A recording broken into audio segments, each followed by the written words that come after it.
Hi everyone, thank you for clicking onto this video. I hope and pray that this video is reaching you and your families in great health and strength, filled with God's richest love, His joy, His peace, His happiness, and all of the amazing and wonderful things that life has to offer. I hope that you are being safe, drinking a lot of water, a lot of vitamin C, and taking care of yourselves. Stay protected under the mighty covering of the blood of Jesus. So I want to just state my little opinion, my unwarranted opinion, with all that's been happening in Guyana recently with the elections and everything. And I hope that this video will be very short and everything that I may say will make sense. Alright, let's talk about this election situation that has been going on lately. I'm not here to cause any divide or anything like that. If you are watching my channel, if you've been watching my channel and you've seen me talk about certain topics, then you know where I stand in terms of these type of issues. Well, here we are in a whole new decade. It's 2020 and Guyana, we have such a long way to go in terms of the unification of us as a nation.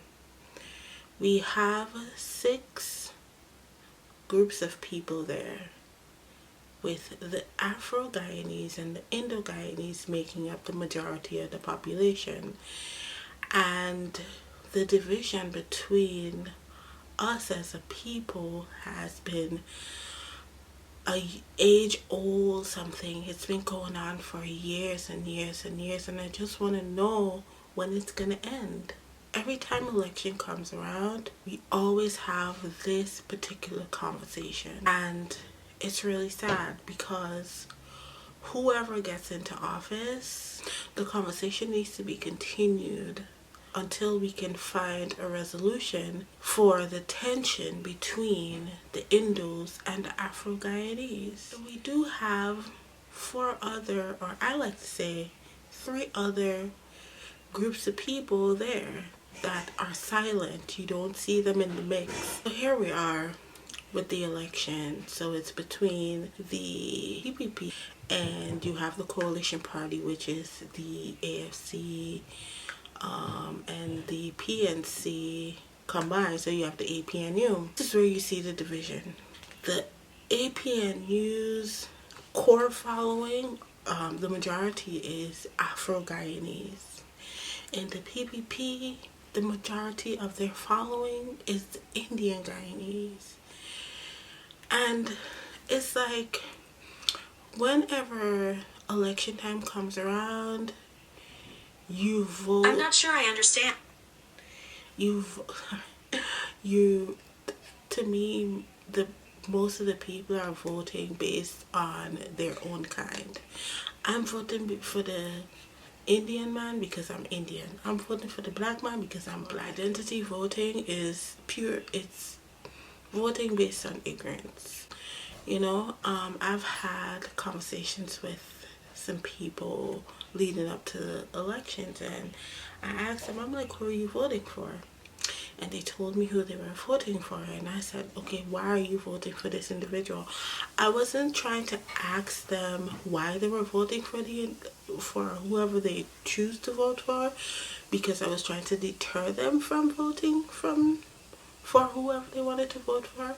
But for us to have a conversation, I would ask them, what's the main policy, or what's one of their policies that this person is running on that makes you believe that, oh, you know what, yes, I like what you're saying, and I want to give you a chance to see if you'll be able to do what you're saying or implement what it is that you're running on.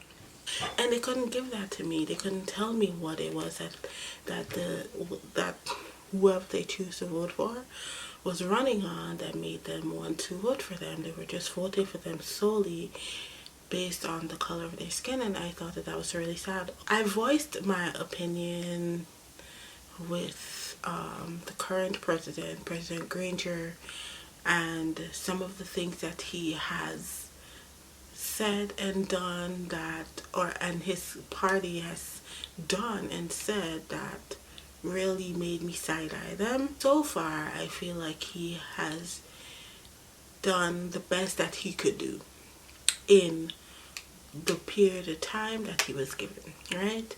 I remember growing up in Guyana. I never voted in a Guyanese election ever. I was either too young, or I left Guyana when I was a teenager, and I've been outside of Guyana, and every time I go back to Guyana it's always after election, or like now I'm not in Guyana when it's election time, so I've never voted. And but I remember in my time when growing up in Guyana, the PPP was in office, and there was a lot going on. You know, the PPP is responsible for a whole lot of bad things. Allegedly, I'm gonna say allegedly. When they were in office, a lot of crimes took place under that regime, and they had 23 years to do something for Guyana. But instead, again, identity politics, when the PPP was in office, they did a whole lot for their people. So now when you got the PNC or the APN, the coalition, my thought process was, okay, we have a government of mixed races. So you have Indians, you have Afro, you have Amerindians, you have Portuguese, you have a little bit of everyone in this coalition. So we're able to see, everyone can look at the face in the coalition and say, okay, this person, I can see a representative of me. Our motto says, one people, one nation, one destiny. It's as if every time election comes around, we become a divided nation, divided people, a divided destiny. Guyanese can come together for sporting events.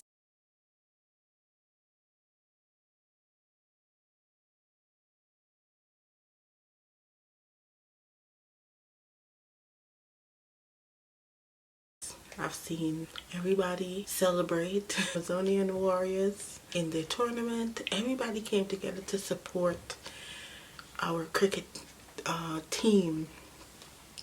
So why is it that whenever election time comes around, we become divided? I don't understand. It's not like we can't get along with each other. We can. But you see, some politicians like to prey on your ignorance. My thing is, I just want the right person in office who will put God first. Because I have said this, and I will continue to say it. A nation who doesn't honor the Lord, you will always have confusion and corruption and division and all that stuff. But we need a leader who will put God first. And not just, they say, put God first, but they will literally put God first in their own life, and the Lord will lead them in the right way so they can govern the nation and lead the nation in the right direction. And then they will put the people first, and then they will come last. And with all the oil revenue that's about to come in, everyone's fighting for power now. They want to be the one who will be in charge of this. Or this type of stuff really makes me sad, because we ought to be one people. We are all Guyanese at the end of the day. It doesn't matter what you look like. Once you were born and raised in Guyana, you are a Guyanese. Enough is enough. It's been years. It's been so long. Whoever wins, I am just hoping and praying that there will be peace will reign. Even if you're unhappy with the results, you will accept it and pay attention. Don't just let this slide under the rug, but pay attention in the upcoming years, so that when the next election time comes around, you pay attention to what the politicians are saying, so that when you vote, you're not voting based on the color of someone's skin. You're voting based on their policies. You're voting based on what is right. I probably was all over the place, but I hope that I made sense. And yeah, leave your thoughts and comments down below, and let's get this conversation rolling. Please refrain from any racial slurs or profanity or insulting anyone. Let's have educational dialogue down below, because if anything else is out of the way, I will delete it, just so you know. So God bless you, and God bless Guyana. Let's keep Guyana in our prayers and pray for peace and unity, and that God will be put first in our nation, so that we'll have the right leaders in office who will be divinely blessed with wisdom, so that they'll be able to govern the nation right, and they'll have the right people around them. So God bless you. See you soon. Bye. Subscribe.